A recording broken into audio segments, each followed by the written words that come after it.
I did it again! Oh my God! I went on to ChatGPT and asked it a bunch of questions that I thought might be useful and to see what it thought on, let's have a look, what was the topic? I've got it here.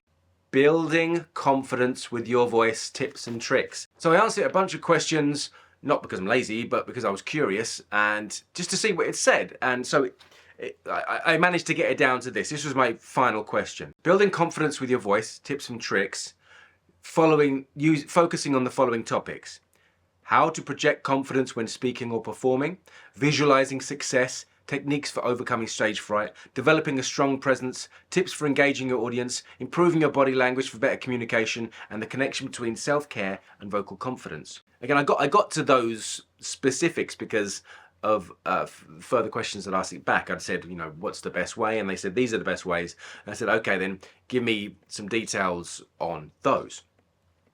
So it basically wrote me like a blog, which is going to be on my website, link in the description box below. If you want to see it in more detail, I'm going to read it for you. In case you don't want to go and read it yourself, it's going to be there for you with a transcription of this video. But I want to read it to you because it's I think it's interesting. It's interesting. Every time I start asking further questions to ChatGPT, it's because I'm arguing with it a little bit. I'm saying I don't agree with that, or have you thought of it from this perspective? And so yeah, I think it's getting better. It's getting more into tune with what I'm asking and what I might be looking for, and responses that seem to be more beneficial as well. So that's why I'm playing with it. It's a new tool. Why not? We're in 2023 after all. So let's have a look. Confidence is key when it comes to using your voice to speak, perform, or present in front of others. However, building confidence with your voice can be challenging, especially if you're nervous or unsure of yourself.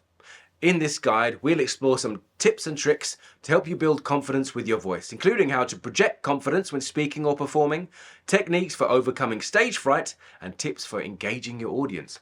That sounds pretty good, right? Sounds lovely. Sounds nice. 1. How to project confidence when speaking or performing. Not how to be confident, how to project confidence. How to bullshit others that you feel confident. Right. Confidence is essential when it comes to speaking or performing in front of others. Maybe. I'm not sure if I wholeheartedly agree with that.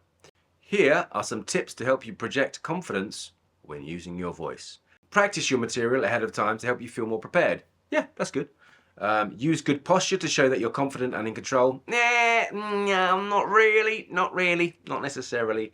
No, yes and no. That's for another video. We'll go into detail on that. In fact, I should make a note. Make eye contact with your audience to engage them and demonstrate your confidence. Well, this is very similar stuff to what I got a couple of weeks ago when, if you look at this video here, I think I was wearing the same shirt. The first time I did it for the channel was questionable. So I go into more detail about that here because we're talking about the difference between confidence and authority for public speakers. Make eye contact with your audience to engage them and demonstrate your confidence. Maybe not. 2. Visualizing success. Techniques for overcoming stage fright. Stage fright is a common problem among speakers and performers, but there are techniques you can use to overcome it. There are. One effective method is visualization, which involves imagining yourself succeeding in your performance or presentation. Here are some tips for using visualization to overcome stage fright. Yeah, I do agree with that could be a helpful tip for some people, maybe. But be careful because it might distract you, it might take you out of the moment. And being present is for me, a lot more something to aim for, something to sort of to shoot for. Let's have a look what this says first. Close your eyes and visualize yourself delivering a successful performance or presentation. Okay. Yeah, there's something in this. Imagine your audience being engaged and receptive to your message. Focus on positive affirmations to help build your confidence and reduce anxiety. So I don't know what evidence there is to suggest that this works, but I do know that it can help you feel more confident if you feel you've already been through it. It's almost like it's no longer new. It's if you can imagine the auditorium and the audience, the words you're going to be seeking, I think it helps you because it's part of preparation. doesn't necessarily going to work for everyone. And you want to make sure that those visualizations don't also carry your fears with them, and because then you might sort of reconnect with that emotionally, and it could all fall apart. So yeah, I don't think it's the be all and end all. Getting yourself out in front of people more often definitely will help, but unless you've got a real glossophobia and you just can't be in front of people, and in which case there might be other steps to take. But yeah, I mean, I'm not going to discount it. I just don't think it's the most important thing. You've got public and speaking. You can't really do much about the public, but you can do things about the speaking. And if you're a better speaker and you're more articulate and you have got more knowledge, then when you speak, people are more likely to listen and engage with what you're saying because you know what you're talking about. It doesn't matter if you're showing it or if, the audience will eventually take care of themselves if you can focus on your job, which is the speaking. So public and speaking, it's not always about rhetoric. It's not always about body posture and those kind of things. I think they're a little superficial, but again, more detail later. 3, developing a strong presence. Ooh, tips for engaging your audience. Engaging your audience is essential when it comes to using your voice to speak. It helps present or perform.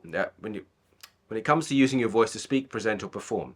Here are some tips to help you develop a strong presence and engage your audience. Here we go. Use body language to convey your message and engage your audience. Look, don't use body language. If you're doing what you're supposed to be doing, your body language will be there. Okay? This really annoys me.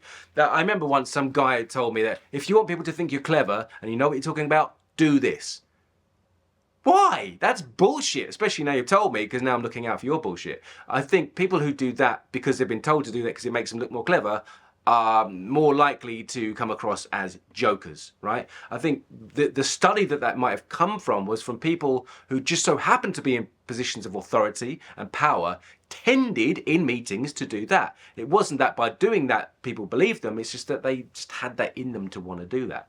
Okay, so we've got to be careful about those kind of advices, because it is superficial, and there is something in changing your body, not language, but the way your body is. And if you can feel more relaxed and aligned and grounded, you will feel better. And that will really connect with your audience, that you're more present. And presence is quite a key here. So I think developing strong presence is more like, in this context, is showing something.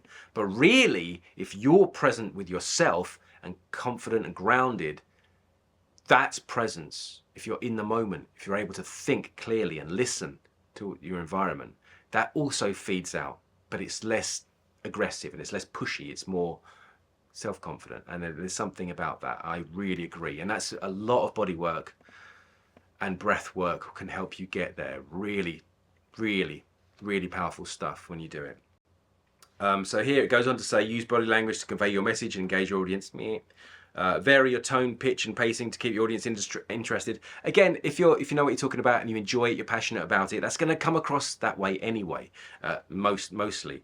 But if you try to do it superficially, it's going to come across as robotic and practiced and rehearsed and maybe not connecting as well. So use anecdotes or stories to help illustrate your points and connect with the audience. Again, these are all like rhetoric rules, and that works, but it's so blocky, it's so rule orientated. There's no humanity in it, and this is a computer telling me this. So it's a shame. It's a shame. Right, what's next? Was it 4? Improve your body language for better communication. We've gone through that. No. Yeah. Feel more comfortable in yourself. Physically, feel comfortable. Be hydrated. Be well rested, and be present. That's good enough. The body language will come. The last one is 5, the connection between self-care and vocal confidence. I'm interested. Self-care is essential when it comes to building confidence with your voice. I believe that. Here are some tips to help you take care of yourself and boost your vocal confidence. Ooh. Get enough rest to help reduce stress and fatigue. This is good. Stay hydrated. Yes, this is what I just said. To keep your voice healthy and hydrated. Practice good hygiene by avoiding smoking and excessive alcohol consumption. Yeah, is that hygiene or is that just health? I'm not sure. But yeah, that's worth paying attention to. So in conclusion to this whole thing, building confidence with your voice requires a combination of techniques, practice and self-care. By following these tips and tricks, you can improve your vocal confidence and achieve your goals as a speaker or performer. So that was that. As you heard, I agreed again with some of these principles and not necessarily so much with others. And I tried to explain a bit more why I believe that.